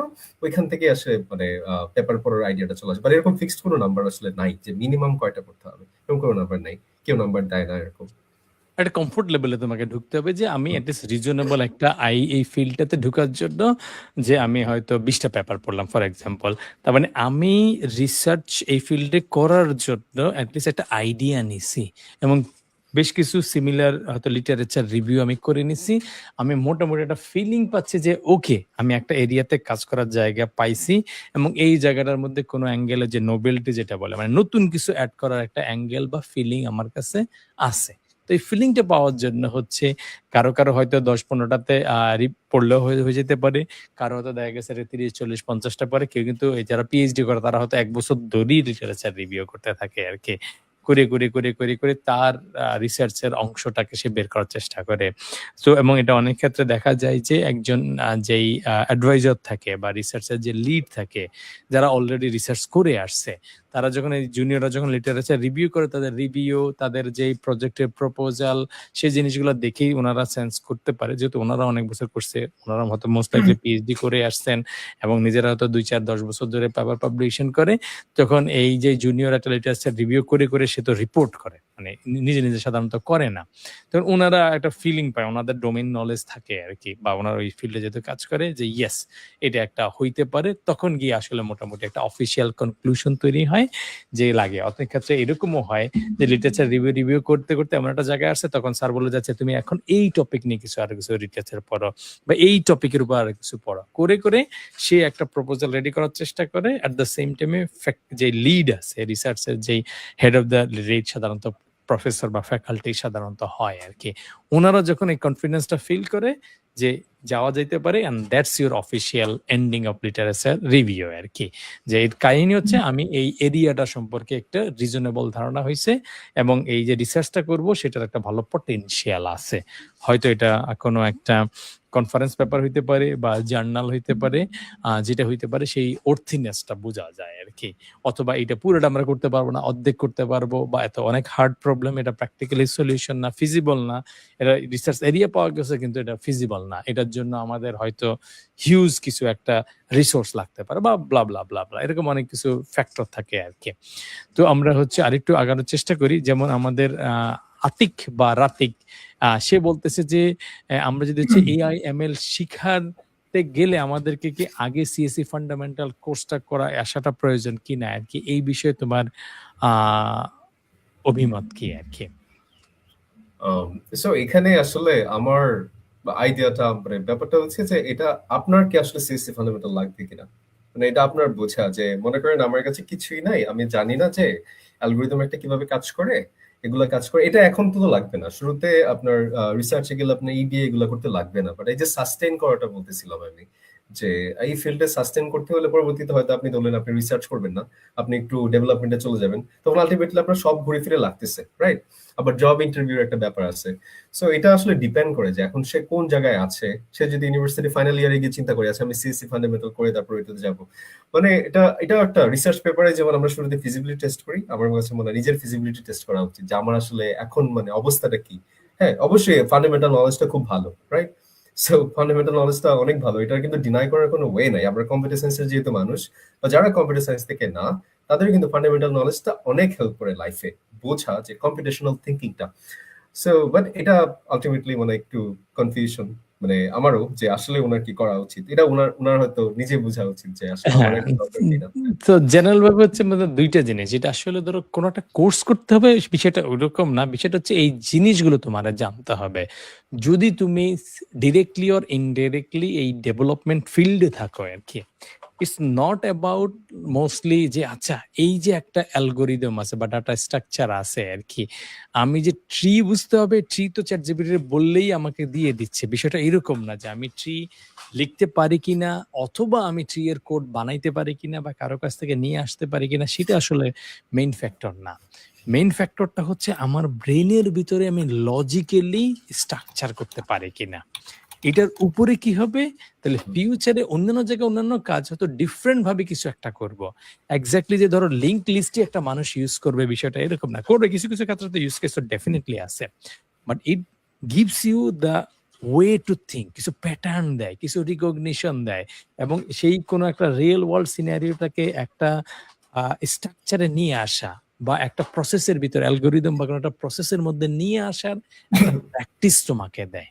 সো এই যে আমি মানে মুখস্থ করাটা বিষয়টা এরকম না যে ওকে আমি হয়তো এখানে ডায়াক্সট্রা মুখস্থ করলাম বা আমি এখানে গ্রাফ বুঝলাম। মানে গ্রাফ ইটসেলফ বুঝাটা হয়তো মোস্ট ইম্পর্টেন্ট জিনিসটা। বুঝা ভালো জিনিস। কিন্তু মূল জিনিস হচ্ছে যে আচ্ছা এইভাবেও চিন্তা করা যায়। তাইলে কি হবে? অন্য কোনো জায়গায় গিয়ে অন্য কোনো ভাবেও তুমি চিন্তা করতে পারবা। সেই জায়গাটা তোমার চিন্তার স্টাইলটাকে তৈরি করার জন্য এই জিনিসগুলা লাগবে। এটা তুমি যেই জায়গায় যেটাই করো না কেন, ডেভেলপমেন্ট এর আশেপাশে যদি কিছু করো। সরাসরি তুমি গেলে তোমার কাজে লাগবে। সরাসরি তুমি যদি মানে ধরো আমি হয়তো ডেভেলপার হইলাম, সিস্টেম বানাবো, অ্যাপ্লিকেশন বানাবো, তাহলে তোমার সরাসরি লাগবে। তুমি যদি সেটা নাও করো, তোমার লজিক্যাল থিংকিংটা নিজের ভিতরে তৈরি করতেই হবে আরকি। এটার মাপ নাই যদি AI, ML বা ধারে কাছে থাকো।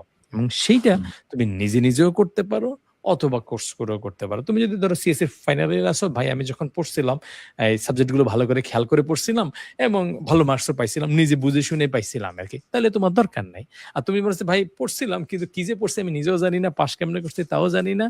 তাইলে তোমার কিন্তু লাইফের জন্যই লাগবে। সেটা শুধু AI, ML না, ডেভেলপমেন্ট বা সফটওয়্যার ইঞ্জিনিয়ারিং এর আশেপাশে যদি কোথাও থাকো তাইলে লাগবে। আর যদি তুমি এগুলো ছেড়ে, ছেড়ে দিয়ে অন্য কিছু হয়ে যাও তাহলে ডেফিনিটলি লাগবে না। তো এটা হচ্ছে আমার জেনারেল থাম্ব রুল আরকি। এবং সেটা নিজে, নিজে করতে পারো অথবা তুমি কোন স্ট্রাকচার জায়গা থেকেও করতে পারো আরকি। একটা সো উদাহরণ আরেকটা দেওয়া প্রশ্ন যায়। ছিল। আ হ্যাঁ, বলো। ছোট্ট একটা উদাহরণ দেওয়া যায় যে হুম, ধরেন আপনি শুরুতে এমএল শিখলেন, তারপর হচ্ছে আপনার রিয়াল ওয়ার্ল্ড এ একটা সিস্টেম বিল্ড করলেন। সেখানে ডেটা আসতেছে স্ট্রিম থেকে। এখন আপনি ডেটাটা প্রসেস করবেন কিভাবে? আপনার তো অ্যালগরিদম এর কোনো আইডিয়া নাই। ডেটা তো শুরুতেই ঠাস করে আপনি আনবেন বা রেখে দিবেন এমন না। আপনাকে বুঝতে হবে যে ডেটাটা আমি স্ট্রাকচার ওয়েতে আছে, আমি এটা স্ট্রাকচার করব। এই যে থিংকিংটা এটা কিন্তু আপনার অ্যালগরিদমিক থিংকিং, রাইট?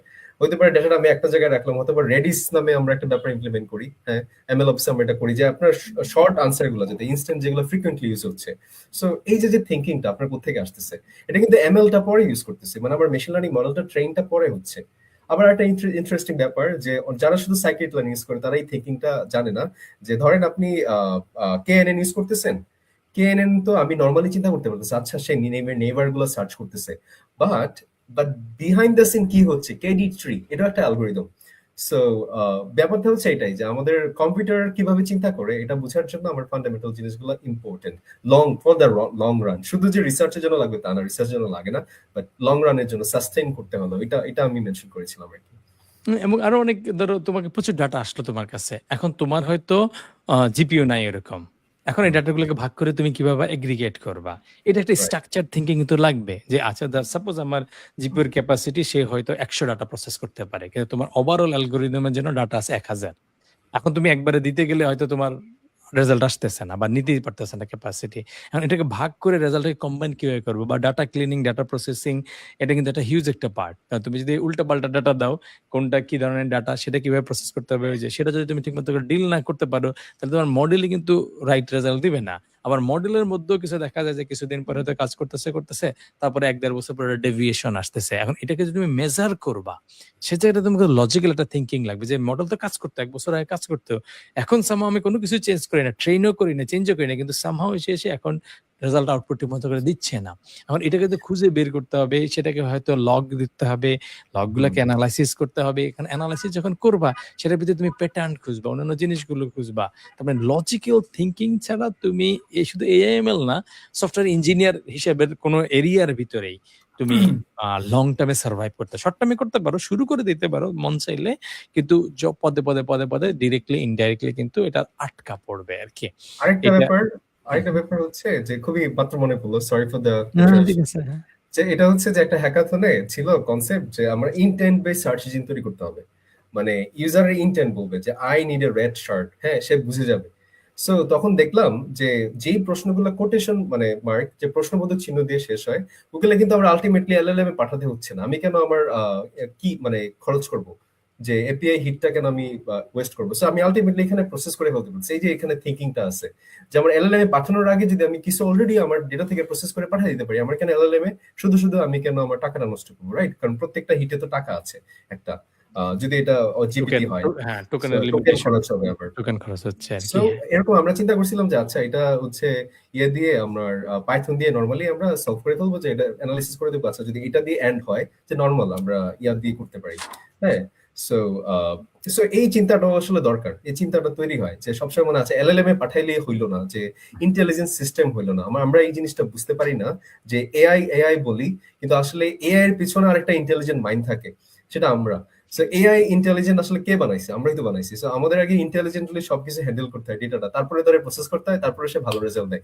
এর জন্য অনেকে বলে যে জিপিটি গুলা, একটা মজার ব্যাপার রিসেন্ট ভাইরাল হয়েছিল যে অনেকের জিপিটি ডাম হয়ে যাচ্ছে, অনেকেরটা খুবই ইন্টেলিজেন্ট হয়ে যাচ্ছে। এর কারণ হচ্ছে যে আমি তাকে এভাবে আসলে বলতেছি, সে তার কনটেক্সট মেমোরিতে সেভ রাখতে যাচ্ছে, সে তো লং আনসার চায় না, সে ম্যাথমেটিক্যাল এক্সপ্রেশন চায় না, সো সে এটা সেভ করে রাখছে। সো ব্যাপারটা হচ্ছে এটা, যে আমাদের নিজে যদি কম্পিউটার যে সায়েন্সের যে আমাদের চিন্তাটা, এই চিন্তাটা যদি থাকে, আমরা যদি বুঝি আচ্ছা এলএলএম এ পাঠানোর আগে আমি এটা প্রসেস করবো, এলএলএম হচ্ছে আমার লাস্ট গোল, যেটা আমার অটোমেশনে সাহায্য করবে। সো তখন আর কি আমার কাজটা অনেক মানে ইঞ্জিনিয়ারিং মাইন্ডসেটটা তৈরি হয় আর কি। ওই কারণে ফান্ডামেন্টাল নলেজ গুলো খুবই ইম্পর্টেন্ট। এটা একটা জাস্ট এটা অপটিমাইজ করতে হবে। এখনো আমরা যে এলএলএম টা ইউজ করি, এটা কিন্তু সাবসিডাইজড কস্টে আমরা ইউজ করতেছি বিভিন্ন ধরনের ইনভেস্টমেন্ট বা অন্যান্য কারণে। কিন্তু এই জিনিসটা কিন্তু লং টার্মে এই স্টাইলে থাকবে না। এখন হচ্ছে ওই যে আমরা ছোটবেলায় একটা গল্প শুনছিলাম যে বাঙালিদেরকে চা খাওয়ানো শিখানোর আগে ব্রিটিশরা হচ্ছে গ্রামে গ্রামে ফ্রি এরকম কয়েক বছর এসেই বাজারে যাইতো, যাই হচ্ছে স্যাম্পল চা খাওয়াইতো। কি চা পাতাও বিক্রি করতো, জাস্ট খাইতো ফ্রি। মানুষজনের মজা লাগতো, খাইতো। তারপরে আস্তে চা পাতা বিক্রি করা শুরু করছে আরকি। তো জিপিটি ওয়ালারা কিন্তু যে কাজটা করতেছে, বা এলএলএম বা অন্যান্য জিনিসগুলো হচ্ছে আমাদের কিন্তু এখন সাবসিডাইজ কস্টে চালাচ্ছে বলে আমরা অনেক অ্যাপ্লিকেশন বানাই ফেলতে পারতেছি। কিন্তু যখন ওদের ট্রু কস্টটা চলে আসবে, তখন কিন্তু আমাদের আরো অনেক বেশি অপটিমাইজ করতে হবে, এবং এটাই রিসার্চের একটা অংশ এবং সার্ভাইভালের একটা অংশ। সো আমরা আজকে মোটামুটি আলোচনার একদম শেষ দিকে চলে আসছি। তোমাদের সাথে হচ্ছে আমরা বেশ কিছুক্ষণ ধরে হচ্ছে আলোচনাটা করলাম। তোমাদের আরো অনেক প্রশ্ন আছে। এখানে আমাদের জিদান ভাই জানতে চাইছে, জিনেদি জিদান, নেক্সট ব্যাচ কবে আসবে? এটা মার্চের 10 থেকে 24 তারিখে আমাদের এনরোলমেন্ট হবে। আশা করি নির্বাচনের পরেই আমরা আমাদের আন্দোলনটা করব আরকি। তো সেটা থাকলো। আর তারপরে হচ্ছে আচ্ছা, আমরা লাস্ট প্রশ্ন হিসেবে আকাশ ভাইকে জিজ্ঞেস করে ফেলি। জেনারেল ভাবে আমাদের কিছু ছেলেপেলেদের আগ্রহ আছে আরকি এই আইএমএল সম্পর্কে ফিল্ডটাতে এক্সপ্লোর করার, এবং যারা করতে চায় এবং জেনুইনলি চায় আরকি। সো তোমার পক্ষে হচ্ছে যে মানে what makes someone at least ইয়ে পর্যন্ত, তুমি নিজে একটা ইন্টার্ন পর্যন্ত গেছিলা, তারপরে আবার এখানে ফাইট্রনের জয়েন করছো আরকি। সো কি এলিমেন্টসটা কি? তোমার আশেপাশে অনেক বন্ধু বা পরিচিত আরো অনেকেই চায়, এবং তুমি অনেকের গাইডও করো আরকি। সো তুমি কিভাবে বুঝো যে এই মানুষটা আসলে ভালো করবে, এই মানুষটা ভালো করবে না? মানে ক্যারেক্টারিস্টিক্স বা ফিচার তুমি আসলে কি দেখো ওই মানুষগুলার মধ্যে আরকি? শুরুতে একটা বিষয় আমি দেখি, বা আমি যেহেতু আমাদের ইউনিভার্সিটি ক্লাবগুলোতেও আমি প্রেসিডেন্ট ছিলাম, সো আমি অনেক মানুষের সাথে কাজ করেছি। হ্যাকাথন যখন করেছি তখন অনেক টিম ফর্ম করেছি। আমি কয়েকটা মানে জিনিস আমি দেখি যেটা মানুষের মধ্যে থাকে, যারা সাকসেসফুল। এবং আমার একটা টিমে ছিল একজন, উনি এখন এমএল ইঞ্জিনিয়ার হিসেবে আছে। উনি আইসিটি ভবনেই বসে, অনেক ভালো কোম্পানিতে আছে, নাম বলছি না। সো ব্যাপারটা হচ্ছে যে একটা কনসেপ্ট যেটা মানুষ মাথায় রাখে, যে এটার বাংলা করলে এরকম হয় যে আমি অনেক বেশি শিখে তারপর আসবো, এটা হচ্ছে ব্রিলিয়ান্ট মানুষদের প্রোক্রাস্টিনেশনের একটা ওয়ে। সো এটা একটা ওয়ে যে আমি আসলে শিখে আসবো, আসলে সে এখনো মানে লেজি, সে রেডি না। যে আমি করে করে শিখবো, মানে আমি এটা করলাম, আচ্ছা আমার এটা লাগবে, আমি শিখে ফেলি। এই লার্নিংটা খুবই এফেক্টিভ হয়।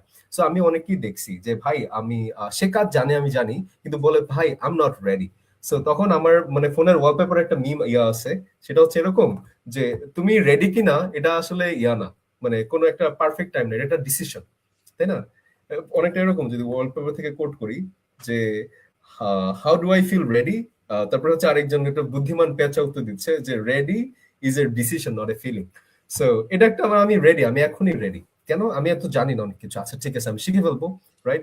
আমার যে এই যে শিখাটা, এই মাইন্ডসেটটা থাকে এবং স্বীকার করা যে আমি এটা শিখে ফেলতে পারবো। I don't know it yet, একটা কথা ছিল, ক্যারল ড্রেকের একটা বই ছিল যে মাইন্ডসেট, এর আমার লাইফে অনেক বড় এফেক্ট করছে, যে দুই রকমের মাইন্ডসেট থাকে, রাইট? গ্রোথ মাইন্ডসেট, তারপর একটা মাইন্ডসেট মনে নেই নামটা। ফিক্সড সো মাইন্ডসেট আর কি। হ্যাঁ, ফিক্সড মাইন্ডসেট। সো এরকম এমন মাইন্ডসেট নিয়ে আগাইতে হবে যে আমি আসলে এই ফিল্ডে নতুন, বাট আমি এই ফিল্ডে থাকবোই। আমার একটা মানে আইডিয়া হচ্ছে আমি ফিল্ডে যেভাবেই হোক দেখে ছাড়বো যে কি হয়। সো তারপরে একটা একটা করে কিন্তু অপরচুনিটিস তৈরি হয় মানুষের, মানে এভাবেই হয় আসলে। যেমন আমি আমি যদি এরকম একটা জায়গা থেকে আসি যেখানে আমার আশেপাশে কেউ নেই, কেউ কখনো হ্যাকাথন করে না, কিছু করে না, আমি সবকিছু তৈরি করি, এখন মানে আমার জুনিয়ররা আমাকে ফলো করে। সো ওরা বলে ভাই মানে কিভাবে হওয়া যায়। সো আমি এরকম অনেককে বুদ্ধি তো দেই। দেখি একটা মজার ব্যাপার হচ্ছে, আমি দেখি ভাই সেটা হচ্ছে যে আমি ওকে বললাম যে তোমাকে রিসোর্স দিলাম না পড়ো, আমি দেখি সে হঠাৎ করে গায়েব হয়ে গেছে। রিসোর্স পাওয়ার পরে তার কোনো খোঁজ না। আমি কিন্তু মাঝে মাঝে দেখি, মানে আমার কাছে হয় কি, আমার টেক্সটিং আমি খুব কম মানুষের সাথে করি, তো আমি মাঝে মাঝে ওল্ড টেক্সট গুলো দেখি, আচ্ছা তাকে আমি 1 বছর আগে বলছিলাম, তার এখন লার্নিংটা কি, দেখি সে করে নাই। সো এটা হচ্ছে যে আমার মনে হয় লার্নিংটা নেওয়ার পরে যে দিছে তারে যদি দেখি ফ্রেন্ডলি, তারে বেশি বেশি প্যারা দেওয়া, যে ভাই আমি এটা করলাম, আচ্ছা এটার থেকে অল্টারনেটিভ কি হতে পারে। সো এই যে কন্টিনিউয়াস কমিউনিকেশন, আলটিমেটলি আমাদের জগৎটা হচ্ছে যে আমাদের কোম্পানি এটাই দেখে যে এইচআর যদি বলে সে যদি খুব আর ব্রিলিয়ান্ট একজন কিন্তু তার সাথে কমিউনিকেট করা যায় না, তারে কিন্তু আলটিমেট কোম্পানি দেখে না। সো ব্যাপারটা হচ্ছে যে আমি দেখি যে যারা কমিউনিকেশন করতে পারে এবং বলতে পারে যে ভাই আমি এই জিনিসগুলো শিখতে পারবো, আমাকে যদি আপনি বলেন, অথবা নিজে নিজে আসলে আরেকটা ব্যাপার হচ্ছে মানুষ নিজে না খুঁজে রিসোর্সের জন্য বলে, তা আমি বুঝে যাই সে লেজি, যে ভাই রিসোর্স দেন তো। আমি বলি ঠিক আছে তুমি একটু কাজ করো, আমি তোমাকে কিওয়ার্ড দিলাম, তুমি এটা খুঁজে দেখো। সে কিওয়ার্ড দেখে না, সে বলে ভাই আমাকে রিসোর্সটাই দেন। তখন আমি বুঝতে, আচ্ছা ঠিক আছে তোমার আসলে মানে সাস্টেইন করার ওয়েটা একটু কম। তো এরকম অনেকগুলো বিষয় থাকে যে আমাদের চারপাশটা এখন এত উন্মুক্ত যে আমাদের যে কারোর কাছে আমি রিচ করতে পারতেছি। আমার লিঙ্কডইনে অ্যামাজনে জব করে একজনকে আমি রিচ করছিলাম। সো আমাদের কাছে মনে হয় ফেয়ারি টেল, বাট এখন কিন্তু হাতের মুঠোয় সবকিছু চলে আসছে। সো বেটার একটা লিঙ্কডইন প্রোফাইল বানানো, এটা একটা ওয়ে। আর কমিউনিকেশনটা চালাই যাওয়া, যে প্রোক্রাস্টিনেশন না করা, যে বলে আমি শিখবো না, আমি কিছু একটা ইউজ করে ফেলি। যখনই মনে হয় যে একদমই পারতেছি না, বোরিং, তখন এটা প্রজেক্ট করে ফেলি। প্রজেক্ট করে আমি যেটা করি, যে আমার একটা ট্রিক্স আছে, সেটা হচ্ছে আমি যখন যেটা শিখি, এটা শেখার আগে আমি সিভিতে অ্যাড করে ফেলি, রেজিউমিতে। তাহলে এখন রেজিউমিতে আমি পাবলিক করে রাখছি, মানুষ আমাকে লজ্জা দিবে, সো আমি এই জন্য শিখে ফেলি এটা। সো এইরকম অনেক মোটিভেশন থাকে, নলেজ ড্রাইভ থাকে। যেহেতু আমি আসলে এবারে আমাদের বন্ধুদের সাথে ইন্টারাকশন কম হয়, যেহেতু লার্নিং এর মধ্যে থাকি, টু টু না করে আমি এরকম হ্যাক বের করি যে কোন হ্যাকে আমি ভালো শিখতে পারি। সো আমি একটা কাজ করি যে কিছু শিখছি, আমি একজন আমার সাথে বসছে যে ভাই জীবনের পরামর্শ দিই, আমি কনসেপ্টটাই শিখাই দিই, পরামর্শ পরে দিব। মানে দেখা যায় যে আমার লার্নিংটা হয়ে গেল। সো এরকম অনেক কিছু আসলে বের করা যায়, একটা কমিউনিটি তৈরি করা যায়। সো আমি এরকম মানে অনেক সময় বাধ্য, অনেক জোর করে শিখাই ফেলি অনেক কিছু। সো এটা আসলে এরকম করা উচিত, যেটা যারা এটা করতে পারে তারা লং টার্মে সাস্টেইন করতে পারে। আমার কাছে মনে হয় আমি এরকম দেখছি, যারা করছে তারা এখন অনেক ভালো ভালো জায়গায় আছে।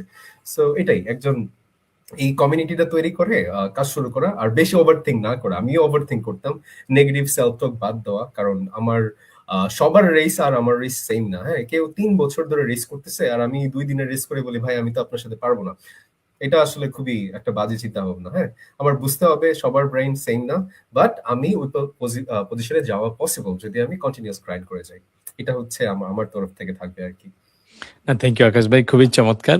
যে ডেফিনেটলি যে যেটা ভাবে চেষ্টা করবে তার জার্নিটা তার মতো করে হবে আর কি, এবং ultimately world is so big আর কি। তুমি যদি জেনুইনলি কিছু একটাতে খুবই মনোযোগ সহকারে লম্বা সময় ধরে করো, তাইলে কিন্তু তোমার সে একটা রাস্তা তৈরি হবে। এটা হয়তো অন্যের চাইতে ভালো হইতে পারে, আবার অন্যের চাইতে খারাপ হইতে পারে, ডাজন্ট ম্যাটার। সো জেনুইনলি তোমার ফোকাসটা যদি ঠিক মতো করে থাকে, তাহলে কিছু না কিছু একটা হবে আর কি। So, তোমাদের আরো অনেক প্রশ্ন আছে, আমাদের গ্রুপে প্রশ্ন করে ফেলতে পারো, আমাদের পেজেও প্রশ্ন করে ফেলতে পারো, আমরা এগুলোকে রেগুলার অ্যান্সার দেওয়ার চেষ্টা করব, এবং আমরা এরকম আরো অনেকগুলো সেশন অর্গানাইজ করার চেষ্টা করব। তো তোমরা সবাই ভালো থেকো, সুস্থ থেকো। থ্যাংক ইউ আকাশ ভাই আমাদের সাথে এতক্ষণ লম্বা সময় ধরে ডিসকাস করার জন্য, এবং তোমরা যারা যারা দেখছো তোমাদের জন্য শুভকামনা থাকলো। সবাই ভালো থেকো, সুস্থ থেকো। আল্লাহ হাফেজ। আল্লাহ হাফিজ ভাইয়া, ভালো থাকবেন।